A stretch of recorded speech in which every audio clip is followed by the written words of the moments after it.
दोस्तों 1803 में जब एटम डिस्कवर हुआ था तब लोगों को लगा था कि उनके आसपास प्रेजेंट हर चीज़ एटम से ही बनी है, मगर ये बात पूरी तरह से सही नहीं है। दरअसल एटम के भी कुछ सब एटॉमिक पार्टिकल्स होते हैं जिनकी डिफरेंट प्रॉपर्टीज़ होती है और इन्हीं प्रॉपर्टीज़ की वजह से ये एक दूसरे से कनेक्टेड और इतने अच्छी तरीके से स्टेबल रह पाते हैं कि ये पूरे एटम यहाँ तक कि हमारे आसपास प्रेजेंट हर एक चीज़ को हमेशा के लिए स्टेबल बना के रखते हैं। हाँ, कुछ एलिमेंट स्टेबल नहीं होते, मगर वो स्टेबल इसलिए नहीं हो पाते क्योंकि उनकी प्रॉपर्टी ही वैसी होती है। इसलिए हम स्टडी करते हैं classification of different atoms and different elements in chemistry.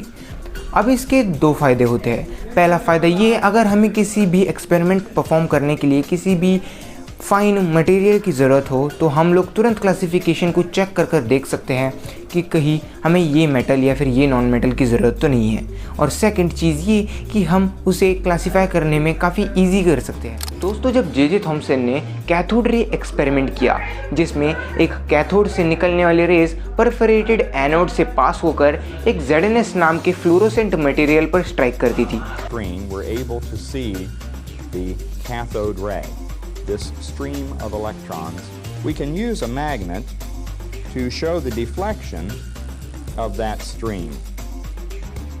Here we can see the electrons being deflected by the magnet. अब इस स्ट्राइकिंग की वजह से अपोजिट साइड में फ्लोरोसेंस बनता था। इससे ये पता चला कि किसी तरह उस डिस्चार्ज ट्यूब में एक ऐसी चीज़ है जो मूव कर रही है, मगर वो हमारे नेकेड आइज से विजिबल नहीं है। इसी चीज़ को हम कहते हैं इलेक्ट्रॉन। दोस्तों, इसे इलेक्ट्रॉन इसलिए नाम दिया गया है जिसके पीछे कोई स्टोरी हो सकती है, मगर इसकी सिंपल प्रॉपर्टी होती है कि ये एक सिंपल सब एटॉमिक पार्टिकल है किसी भी एटम का जिसके पास नेगेटिव चार्ज होता है। अब इसके पास फाइन नेगेटिव चार्ज ये होता है और इसका मास भी ये होता है, मगर एक चीज़ जो कि काफ़ी इंपॉर्टेंट होती है कि ये डिफ्लेक्शन और little bit of property show करता है जो एक नेगेटिवली चार्ज पार्टिकल शो करता है।